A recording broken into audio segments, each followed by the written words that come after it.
প্রত্যেকদিন সন্ধে হলেই মনে হয় আজ যদি টিফিনটা একটু অন্যরকম হতো তাহলে বেশ হতো, তাই না?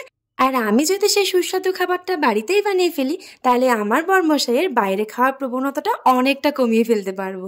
কি বলো, তাই না? তাই আজ আমি ৭-৫ না ভেবে শুরু করে দিয়েছিলাম কিন্তু এই রেসিপিটা তৈরি করার জন্য।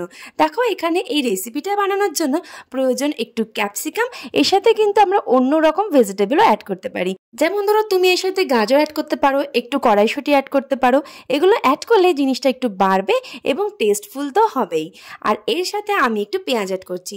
যদি তোমরা এখানে পেঁয়াজ স্কিপ করতে চাও তাহলে অবশ্যই করতে পারো। একটু হালকা কাঁচা লঙ্কা এর সাথে অ্যাড করব। এরপর এটাকে ভালো করে ধুয়ে জল ঝরতে দিয়ে দেবো। এইদিকে আমি একটু ময়দা নিয়ে নিয়েছি, কারণ এটা দিয়েই হবে আজকের মেন রেসিপিটা। চলো এইবার জেনে নিই যে আজকের এই সুন্দর রেসিপিটার কি নাম দেওয়া গেল।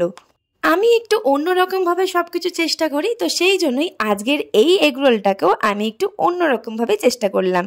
আর সেই জন্যই আজকের রেসিপিটার কী নাম হলে পারফেক্ট হবে সেটা হয়তো তোমরা একদম এন্ডেই বুঝতে পারবে। কারণ এর সাথে আমরা কী কী অ্যাড করছি সেটা যদি না দেখো তাহলে কি করে বুঝবে যে এর কী নাম হলে পারফেক্ট নেম হবে। তো দেখো এখানে আমি ডোটাকে বানিয়ে নিয়েছি। আর আমরা যেরকম পরোটা করার সময় ময়দার সাথে একটু নুন আর একটু চিনি আর এবং সাদা তেল ইউজ করি, সেইভাবেই কিন্তু ডোটাকে বানিয়ে নিয়েছি। আর জলটা আমি ঠান্ডা ইউজ করেছি, তোমরা চাইলে কিন্তু গরম ইউজ করতে পারো। এখানে কড়া বসিয়ে আমি এখানে একটু সাদা তেল গরম করতে দিয়েছি। তোমরা কিন্তু আবার ভেবো না যে আমি তেল নিয়ে কিপটিমি করি, আমি একটু এইরকমই। আমার বাবা আমাকে বলে যে আমি নাকি কম তেলে রান্না করি। আসলে সত্যি কথা কি বলো তো, এখন তো কম তেলে রান্না করাটাই অনেক বেশি শ্রেয়, তাই না? শরীরের জন্যও ভালো এবং একটু সেভিংসও হবে। একদমই মজার বিষয়, কারণ এখানে আমি সেভিংস করার জন্য রান্নাই করি না। এখানে আমি যে রান্নাগুলো করি সবগুলোই আমার নিজের মনের ইচ্ছেতে করি এবং আমি সেগুলো টেস্টফুল করার জন্য সমস্ত কিছু দিয়ে রান্না করি। এখানে সেভিংস করার কোনো প্রশ্নই নেই। দেখো এখানে ভেজিটেবলগুলো আমি যে জল ছড়তে দিয়েছিলাম সেগুলোকেই এবার ভেজে নিচ্ছি।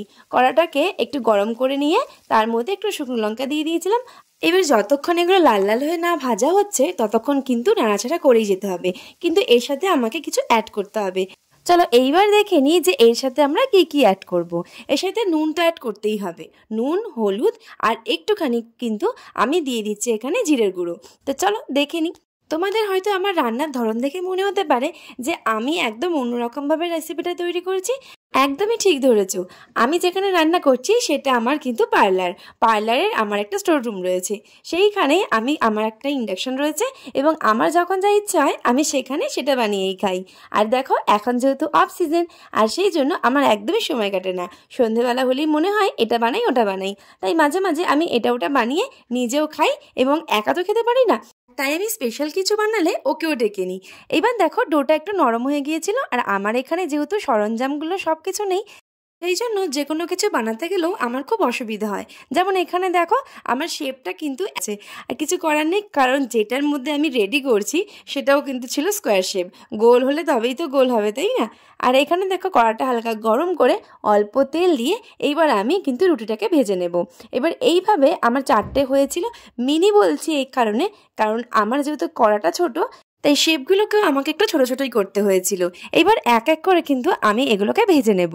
এখানে যেহেতু আমার 4টে হয়েছিল তাই 4টেকে পরপর একটু ভালো করে ভেজে নিচ্ছি। খুব বেশি করে ফ্রাই করব না, তাহলে ডিম দিয়ে যখন আমি ফ্রাই করব তখন আরও বেশি কুড়মুড়ে হয়ে যাবে, আর কুড়মুড়ে হয়ে গেলে খেতে খুব একটা ভালো লাগবে না। এখানে আমি কিন্তু রুটিগুলো হয়ে যাওয়ার পর কড়াতে হালকা তেল দিয়ে এবার আমি অল্প করে ডিম দিয়ে, যেহেতু জিনিসটা আমি প্রথমবার বানাচ্ছি, এর আগে প্রত্যেকবারই এগরোল আমার মাই বানিয়েছে। মা যখন বানায় তখন আমি ভালো করে দেখিও না, যখন বাড়িতে এগরোল করে তখন মা পুরো ভেজে আমাকে দেয়, তারপর শুধু আমি ওর মধ্যে সমস্ত কিছু দিয়ে গার্নিশ করি এবং এটাকে মুড়ে এগরোলের শেপ দিই। তো আজ যেহেতু নিজে হাতে করছি তাই অতটা ভাবছিলাম না, যেহেতু নিজেরাই খাবো। 4টে বানিয়েছি, দুজনে দুটো দুটো করে খেয়ে নিলেই হয়ে যাবে। আর একদমই ছোটো ছোটো শেপের হয়েছে তাই একটু অসুবিধা হবে না। এখানে পেঁয়াজটা কাটতে আমি ভুলে গিয়েছিলাম, তাই পুরো রেডি করার পর পেঁয়াজটাকে কেটে নিচ্ছি। আর এখানে দেখো জিনিসপত্র, আমার খুব জিনিসপত্র এখানে কম, যেহেতু আমার একটা দোকান, সেখানে আর কত জিনিস থাকবে বলো।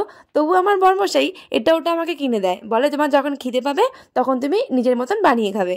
কিন্তু আমার আর একার জন্য সেগুলো বানানোই হয় হয় না। যখনই আমি কিছু বানাই ওকে ডেকে মাথা খারাপ করে দিই, তুমি আসো, না হলে আমি খাবোই না।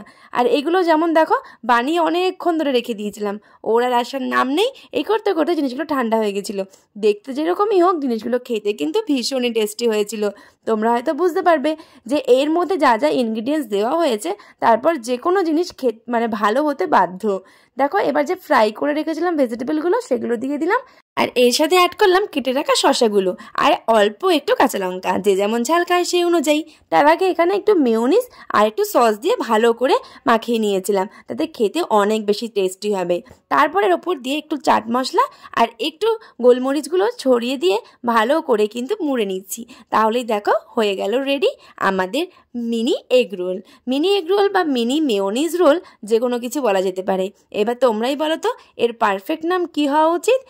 তোমাদের উত্তরের অপেক্ষায় রইলাম। যে বন্ধুরা আমার ভিডিও দেখতে ভালোবাসো তারা কিন্তু অবশ্যই কমেন্ট করে জানিও যে এই রেসিপিটার নাম পারফেক্ট কী হওয়া উচিত। দেখো আজকের কিন্তু বানিয়ে ফেলেছি আমরা সন্ধ্যাবেলার এই সুন্দর খাবারটা। তোমরাও কিন্তু বাড়িতে একদিন বানিয়ে ট্রাই করো, যে আর খেতে কেমন হয়েছে কমেন্ট করে অবশ্যই জানিও।